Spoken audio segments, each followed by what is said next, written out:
beloved Boss Mike Cervera.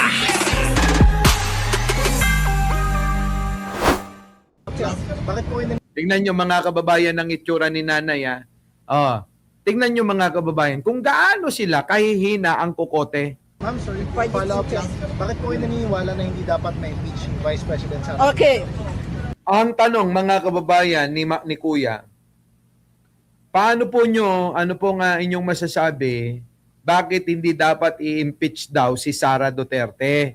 Bakit daw? Ang tanong, bakit hindi kailangang i-impeach si Sara Duterte? Kasi nagrarally sila. Pakinggan natin mga kababayan ha. Pakinggan nyo! Ma'am, sorry, follow up lang. Bakit po kayo naniniwala na hindi dapat ma-impeach yung Vice President Sara? Okay. Naitanong mo, Mr. Patrol TV, ABS-CBN, bakit? Hindi pa ba ninyo nalalaman up to now kung bakit ayaw namin? Na? Hindi pa ba ninyo nababasa ang mga artikulo na nanggagaling mismo sa ABS-CBN na mismo galing sa ibang mga vloggers na ibang grupo? Vloggers, tayo yun. Hindi pa ba ninyo rin nalalaman? Ngayon gusto nyo pa akong tanongin up to now. The same thing. Hindi ba?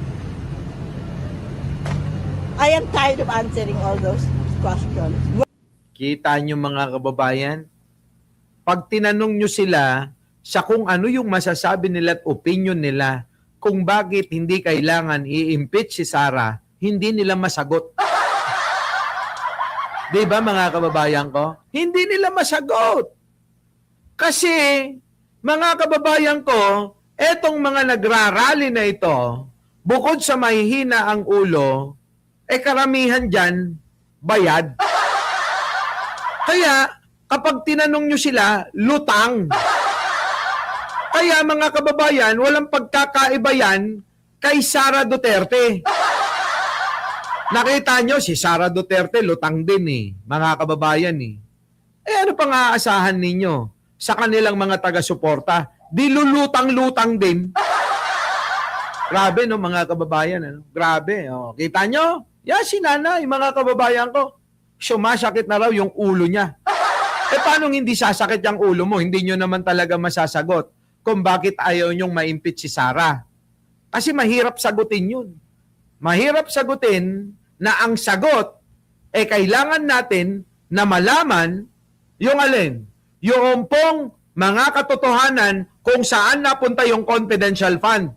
Bakit dumadaloy ang 6.7 billion na pera sa account mo? Bakit may akusasyon si Jake Magnus na ikaw ay tumatanggap, Sara Duterte, ng pera galing kay Sammy Oy? At tumatanggap ka rin ng pera mula sa pera sa Pogo. Di ba, Jake Magnus? Sabi mo yun, di ba? Palimos daw, mga kababayan. Mahirap ipaliwanag yun, mga kababayan ko. Napakahirap. Sabi ni Jake Magnus, ang kinita daw niya ngayon sa kanyang YouTube, sasahurin niya next month, mga 2 milyon. Jake, baka naman pwedeng tulungan mo na yung mga namamalimos. Tulungan mo na 300,000, babawasin mo sa 2 million mong sahod. Diba? Kaya nga sabi ko doon sa mga kakilala natin na mga namamalimos para doon sa namamalimos, malalaki naman ang kinikita nyo. Alangan naman na kami lang ang malalaki kinikita sa YouTube. Kay Jake Magnus, mga 2 milyon. Sa akin, mga 20,000. Ay, 25,000 pala ngayon,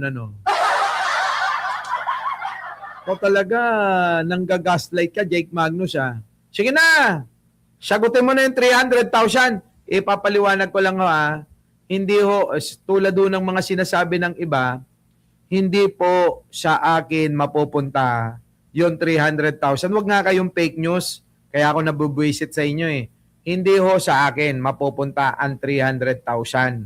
Yung po ay multa niya sa gobyerno, sa batas, sa korte dahil sa kanyang ginawang krimen. Mga kababayan, maliwanag ha. Multa niya yon sa ginawa niyang krimen para hindi siya makulong, pinagmumulta ng 300,000. Sabi ng korte, magbayad ka kada 3 kaso, 3 beses ka, 3 kasong kriminal. Kana na-convict, 3. So bawat isa, magmulta ka dyan ng tagi 100,000 kaya umabot ng 300,000. Yun po ay para sa gobyerno, sa korte. Dapat niyang bayaran yon. Kapalit ay ang kanyang kalayaan. Kung hindi niya mababayaran yon, siya ay makukulong. Pagdudusahan niya sa kulungan. Yun po ang katotohanan doon, mga kababayan, ha? Oo. Di ba? Grabe ka. 5 million. Grabe ka, mga katotohanan. Wala, mga 600,000 lang.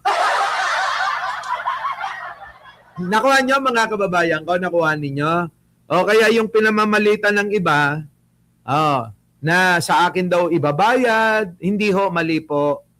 Kung sa akin lang ho ibabayad yan, mga kababayan, baka sa akin lang naman matauhan siya, malaman niya yung mali niya, at matuto siya sa mga pagkakamali niya, at malaman natin na ako ang tama, ikaw ay mali, okay na po ako dun Okay na ako dun Kung sa akin lang ho yun, yung 300,000, sasabihin para siya ay hindi makulong sasabihin ko wag mo nang bayaran. Sasabihin ko mismo sa korte wag mo nang bayaran napatunayan ko na tama ako mali ka. At na sana matuto ka na na sa mga pagkakamali mo.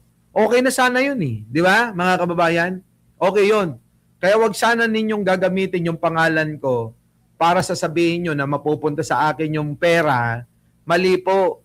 Hindi po. Ang habol ko lang doon, yung justice, hustisya. O ayan. O edi na ipanalo natin yung laban. Sabi ko naman sa inyo noon, di ba? Sabi 5 million daw ang hinihingi mo. Ay syempre, 5 million ang hihingin mo. Yung ang estado ng buhay ko yun Maliit pa nga yun. Dapat nga 13 million nga yun Estado ng buhay ang pinag-uusapan dyan. Kaya hiningi, magkano? Diba? Hindi man. Kung sinabi niya na, sige, Boss Mike, baka pwede eto na lang yung pera ko, bibigay ko sa iyo, para makabawi-bawi ka, wag lang akong makonvict, wag lang akong hatulan ng krimen na eto. Ngayon, mga kababayan ko, di ba sana, eto lang talaga yung pera ko Bakit? Ganun ba akong tao? Siyempre, sasabihin ng abogado ko, may abogado ko ang kliyente ko ay sinira mo. Di ba? Sinira mo ang kliyente ko. Ang kliyente ko, hindi basta-basta to. Ano ang pagkatao mo? Magkano yung pagkatao mo? Yun, mga kababayan ko. Ako pa nga nagsabi sa abogado, Attorney, masyado namang malaki ang 13 million para sa pagkatao niya. Diba? Magkano? Kahit siguro mga 5 million. Baka kaya niya na yun kung sabihin niya na hulug-hulugan niya. Mga kababayan, ako? Wag lang akong makonvict. Baka magbabayad na lang ako ng 10 million. Mga kababayan, wag lang akong makonvict sa isang kaso. Na alam ko na mali ako. Halimbawa, hinabla ko, alam ko mali ako, nagawa ko to. Sir, madam, babayad na lang po ako ng 10 million para hindi na tayo, hindi na tayo umabot sa husgado at maglaban pa tayo doon. Di ba? Alam mo namang mali ka. Alam mong may ginawa kang kasalanan. Magpakumbaba ka. Di ba? Handa ako magbayad ng 10 milyon para lang hindi masabing kriminal. Di ba? Di ba mga kababayan? Di ba? Tama! Ang galing daw to. Oo nga. Oh, yun. So ngayon alam nyo na. Ulitin ko sa mga naliligaw, marami nagtatanong sa akin. Sabing ganun eh. Boss Mike, sa'yo pala mapupunta yung 300,000. Hindi ho. Hindi ho sa akin mapupunta yung 300,000. Okay? Yung 300,000, doon po multa niya po doon sa batas. Sa nilabag niyang batas. Di ba? Nagugulat nga ako mga kababayan. Pati ba naman na yan, no? O pati ba naman dyan questionin bakit ganun ang desisyon? Di ba, no, mga kababayan? Yun, ganun. Ay, nako. Boss, baka pwede 500,000 na lang. Hulug-hulugan ko. Kukunin ko muna ito sa mga, di ba, mga bayad sa akin, sa mga vlog ko. Di ba? Pwede naman akong ganun eh. Tapos magpa-public apology na ako. Liliwanagin ko mga kababayan. Baka akala ng iba, ginipit ko yung tao. Alam niya yan, hindi ko ginipit yan. Marami hong lumapit sa akin na mga tao na ina-arbor siya. Pagbigyan ko na raw, ganyan, patawarin ko na raw. Mga kababayan ko, sa akin, ano sasabihin ko? Di public apology na lang. Tapos okay na ako. Di ba? Yun lang di sana hindi siya nagka-problema na ganyan. Hindi siya na-convict na kriminal. Di ba? May mga drama pa mga kababayan na hindi naman ako pumatay. Hindi naman pagpatay yung kinaso sa'yo eh. At hindi lang naman pagpatay ang krimen. Tandaan mo para matuto ka. Para sa'yo to. Oo para sa'yo to. Ang kaso mo ay 3 counts ng cyber libel. Ang tawag doon sa kaso mo, sa nagawa mo, na commit mo na krimen, criminal case yan. Criminal, hindi yan na iba yung usapin ng civil case. Criminal case. Kaya criminal ang tawag sa'yo dyan. Okay? Yung sinasabi mo na hindi naman ako pumatay ng tao, hindi lang pagpatay ng tao masasabi na ikaw ay masamang tao. Diba? Maraming klase ng krimen. Diba? So, ibig ba sabihin, dahil ako marami hindi pumapatay ng tao. Hindi na sila masamang tao. Paano yung mga magnanakaw? Diba? Paano yung mga magnanakaw? Katulad ni Martin. Ay, Sarah pala. Sarah. Sorry. Diba? Katulad nila Saldico. Hindi masamang tao yun kasi hindi naman pumatay. Ganon. Nako, ewan ko sa inyo. Kaya alam nyo, yung mga... Ang utak kasi dito sa social media, ginagamit talino, hindi bunganga. Bunganga lang, bunganga. Hindi ganon. Matuto kayo. Ginagamitan ng utak to. Sa social media, para hindi kayo napapahamak.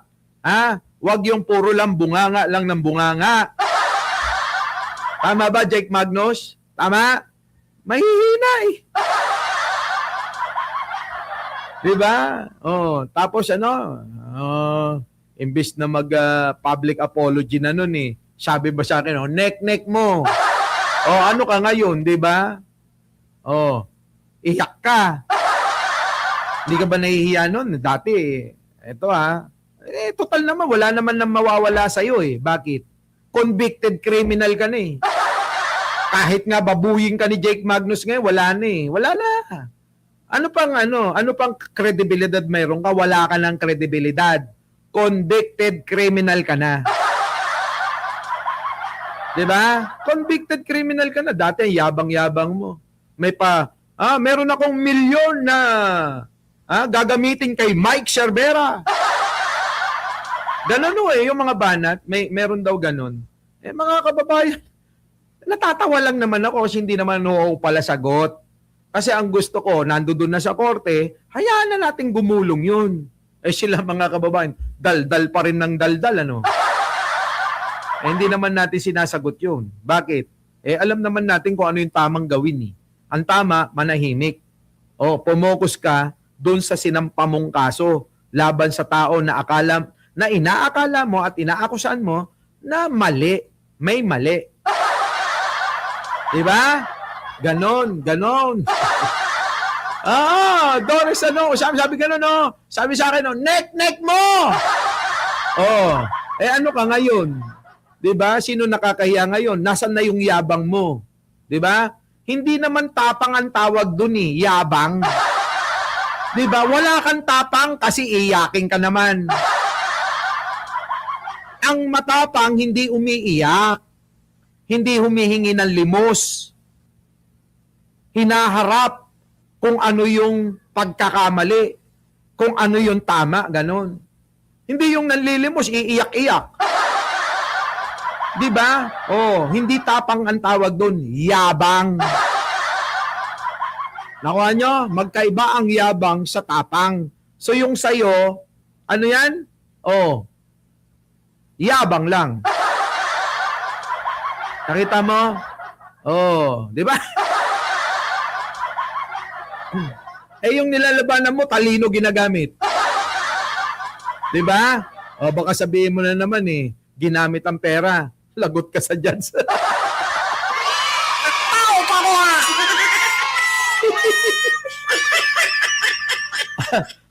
Di ba ay tiyan ano? Wala, mga kababayan Hindi ko ba malaman bakit kailangan pang sa publiko yung mga bagay na tapos na. Nasintensyahan ka na. Abi, sige pa rin ang, di ba, dakdak sa social media na ganito. Parang inapi ka ba? Di ba dumaan na sa tamang proseso? Tanggapin mo na. Di ba? Yan, yun na nga, panay pa, kuda niya, ganyan. Siyempre, kailangan gamitin ang social media, magpaawa, para makakuha ng simpatya, para, baka mamaya ginagawa mo pang hanap buhay yan, ha? Di ba, mga kababayan? Baka naman ginagamit mo pang hanap buhay yan. Di ba? Hindi na tawag dyan hingi ng limos. Nang i-scam ka na kapag kaganon. Tama, di ba, mga kababayan? Kahit naman tawagin nating scammer yan bakit? Yan na nasintensyahan na di ba? Kriminal ka na liliwanagin ko sa'yo. Yan bang mga hinihingi mo? Yan ba'y nakalista? Tandaan mo, bawal humingi ng pera. Bawal mangolekta sa OFW. May batas na bawal yan. Di ba? Matatawag nating pang-i-scam kung hindi naman yan dumadaan sa proseso yung pang-susolicit mo. Di ba? Wag nga, bubo. Gumamit ka ng kokote. Hindi lahat. Ito, tinuturuan na kita kasi baka mapahamak ka pa dyan. Mamaya, idemanda ka ni Jake Magnus. Marami pa namang kilala yan sa SEC. Kung ikaw ay isuplong na nagsusolicit ka ng pera sa mga OFW, dagdag kaso ka na naman. Okay, tamo? Hindi ako galit sa'yo. Pinapaliwanag ko para hindi ka mapahamak. Di ba? Hindi mga nag-iisip, mga kababayan Yan ang sinasabi ko sa inyo na kulang talaga sa kokote. Manahimik ka. Pwede kang humingi na lang pasikreto. Diba? Sisikreto mo na lang ng ganito. Ganyan, chat mo na lang. Okay, pwede ba tumawag? Chat mo, boss, pwede ba tumawag? Yan. Tapos, kausapin mo na lang ng ganito. Ganyan, yan, ganyan. Kakausapin mo ng ganon. Boss, kasi kailangan ko na 300,000. Diba? Secret lang. Sikretohin mo na lang. Hindi yung binulgar mo Lagot ka kay attorney pag nalaman yan. Tama, mga kababayan? Tama ba? Oo. Tanda mo, bigyan kita ng example. Si Mangusin, nadali dyan. Nagsusulisit sa mga OFW, bawal yan. Tama, mga kababayan, bawal. Bawal yan. Online nga ni. Ako naman sekretohin mo na lang yung mga malalapit sa'yo. Huwag na yung broadcast mo pa. O kung ako sa'yo, burahin mo na yung mga pinagla-live mo na yan. Baka magamit na naman sa'yo. Ayan tinuturuan na kita. Diba? Tinuturuan na natin Nagmamalasakit tayo. Di ba, mga kababayan? Nagmamalasakit tayo. Anyways, dito tayo. Mga kababayan ko, eto naman. Nakaw! Ewan ko kung sino-sino mga mga pinag-ano ng mga DDS, Magandang umaga, Pilipinas! Eto na si parang tayo, mapilter. Ano yan, Kati Binag? Pakinggan nun natin si Kati Binag, pare-pareso itong mga ito Pare-pareso sila. Eto na naman tayo. Yan na. Kasi for the past few weeks, sabihin na nating 2 linggo, ay tayo'y nagmamasid lamang. Pero sa ating pagmamasid, kapansin-pansin yung isa dyan na napakaingay na may takot. May takot na mabuksan ang flood control scam project na trilyon. Ang ingay-ingay, merong palitan sa Senado. Try mo. Kasi sigurado ako babaha ang tao na biktima ng baha. Pagod na ang tao, lalo na ikaw, ang ingay-ingay mo. Alam mo, para kang hindi babae, parang hindi ka lalaki. Ang ingay mo, ang dami mong sinasabi. Kita nyo mga kababayan, binabanatan niya si Ping Lacson. Baka nakakalimutan mo, isa ka rin. Kati Binag, papaliwanag kasi para kang si Banat Bay, daldal ka lang ng daldal na hindi ka nag-iisip. Si Ping Lacson, wala pang maibabato roon na corruption. Diba mga kababayan ko? Yung pinagtatanggol din nito si Marcoleta. Kasi yan po yung talagang ka-rival ni Lacson. Si Marcoleta. Mga kababayan ko, isipin nyo to. Si Ping Lacson, sabi ko, na binibira nyo, wala rin kayong maibupukol na kurakot yon. Samantalang kay Marcoleta, mayroon siyang kinakaharap na plunder. At kaya kapangalan mo pa, si Yusek Kati Cabral, mga kababayan, yung Yusek Cabral, si Kati, di ba? Mga kababayan ko, kapangalan niya. Di pa si Marcoleta pinagpapaliwanag kung bakit merong 500 na insertion sa flood control siya, mga kababayan. Kita nyo, hindi malinis si Marcoleta, mga kababayan, hindi malinis. Kaya kung pagpipiliin tayo, dun tayo sa tao na walang bahid. Katulad ni Ping Lacson. Ano maipupukol nyo dun na banat? Di ba? Di ba? Ano ang maipupukol nyo na banat kay Ping Lacson kung hindi nyo nga matapunan na siya ay sangkot sa korupsyon katulad ni Marcoleta? Yan ang hirap sa inyo, pare-parehas kayong mga tanga. Ang tatanga nyo pare-parehas, sila Banat ba, yung mga taga-suporta nyo, tatanga, mga bobo. Diba? Dalitak, tinatawag mong ganun lang banat mo, Pinky. Yun lang yung banat mo. Sana, kapag tinawag mong Pinky, si Ping Lacson, meron dong kasama na mabigat na batikos laban sa kanya. Hindi yung tatawagin mo lang parang pag tinawag ko si Banat Bay, Antibay.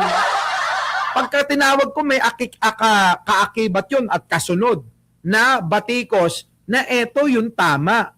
Ganon. At ikaw ay ganito. Ganon. Parang yung banat ko sa'yo ngayon. Oh, ngayon, ang tanong, binabanatan mo na Pinky. Ano pa? Ano pang meron? So, okay na yung banat mo na, oh, Pinky, si Ping Lacson. Di ba mga kababayan ko? Ang babaw nun, te. Nag-iisip ba kayo? Ha? Biruin mo, tumanda ka na ng ganyan, nakakailang ka na nga na partner sa buhay, hindi ka pa rin natututo? Di ba dapat daw, kapag ka daw dumadami ang nakikilala at nakakasama sa buhay, ha? Ay kahit pa iba-iba, di ba dapat natututo ka? Mukhang wala kang natututunan, Mukhang, baka naman ano lang ang natutunan mo, Mga, di ba? Oh, kakanta ka na lang, lumuhod, dumapa, tumagilid, tumihaya. Eh kung ganun lang ang matututunan natin sa mga buhay-buhay na pinagdadaanan natin, eh wala. Ang tawag sa iyo, bobo, tanga. Kita nyo mga kababayan, di ba? Ganun lang yung mga banat nila. Ang kikitid. Di ba? Ang kikitid, di ba? Nako, nakapalo ako sa kanya pero di ko tinotolerate pagkakamali niya. Eh, sira ulo ka na lang. Kung ikaw ito-tolerate mo ang isang kriminal. Alam nyo, kung kayo ay tutulong, ako mga kababayan kung ako kayo ay tutulong, mga kababayan, siguro siya hindi ganyan. Siguro mas tulungan natin yung mga kababayan natin na tulad ng ganito, mga kababayan. Pakinggan ninyo. Sa akin kasi hindi nakakaawa yung mga ganun eh. Di ba? Criminal ka nga ni... wait lang. Hello? Ay, paki-ano na lang kay Anching. Pakisingil. Wala. Wait lang pababayin ko na lang yung tao ko. Naka-live ako Okay. Wait lang may tatawagan lang ako. Kasi may naghahanap sa akin sa baba.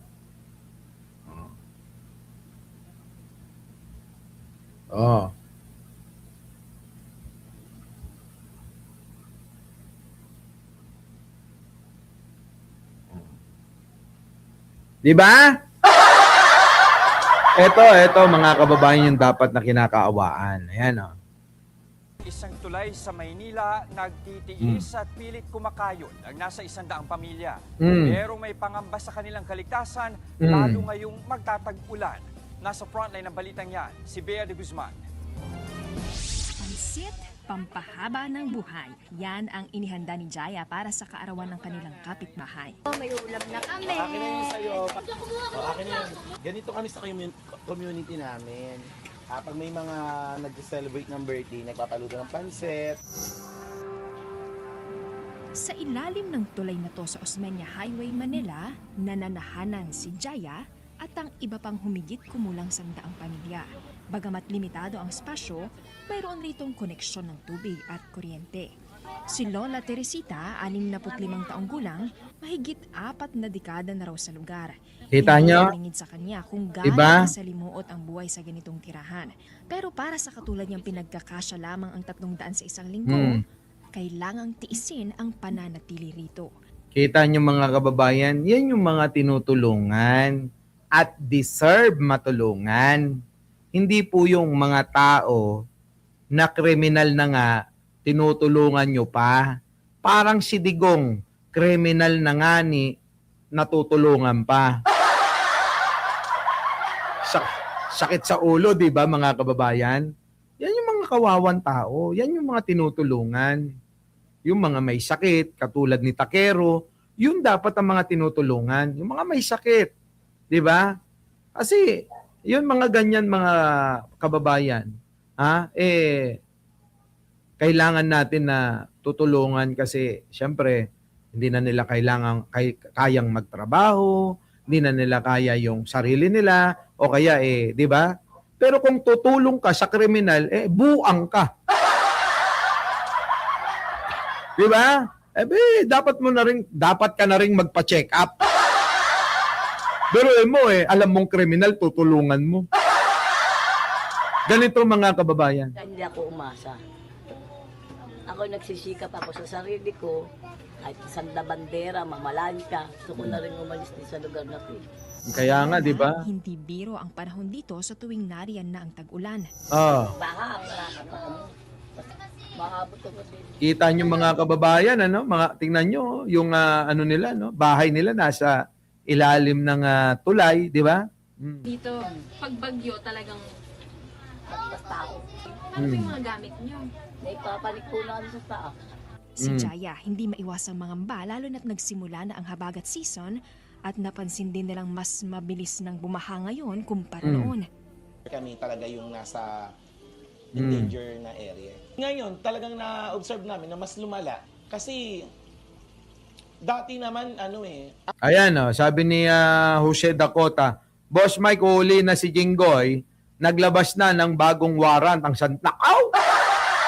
Sabi nga, sabi nga, chinat sa akin kanina. Mamaya, ating tatalakayin, Lovers Moon, tsaka Valdez Violeta. Sige, eto na. Ito ho yung mga tinutulungan, yung ganyan. Ano po? Yung ganyan dapat. Hindi ho yung ganito, mga kababayan ko. Yung ganitong mga klaseng tao ang tinutulungan, yan. Buhay! Sarap ng buhay! Ganito tayo palagi, ha? Kita nyo? Kita nyo? Ganitong itsura ang tinutulungan nyo. Diba? Tingnan nyo mga kababayan. Ganitong klase ang tinutulungan. Sarap buhay, sabi mga kababayan, Biruin nyo mga kababayan, Pa-video-video ko lang, kumikita ng 300,000?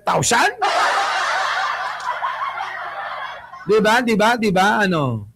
Kita nyo? Ayan, sarap buhay daw, Ayan, Sarap ng buhay! Sarap ng buhay! Ganito tayo palagi, ha? Diba? Sarap ng buhay! Sarap ng buhay ni Bato. Tapos tinutulungan nila na makatakas. Ganon, mga kababayan. Our beloved Boss Mike Cervera!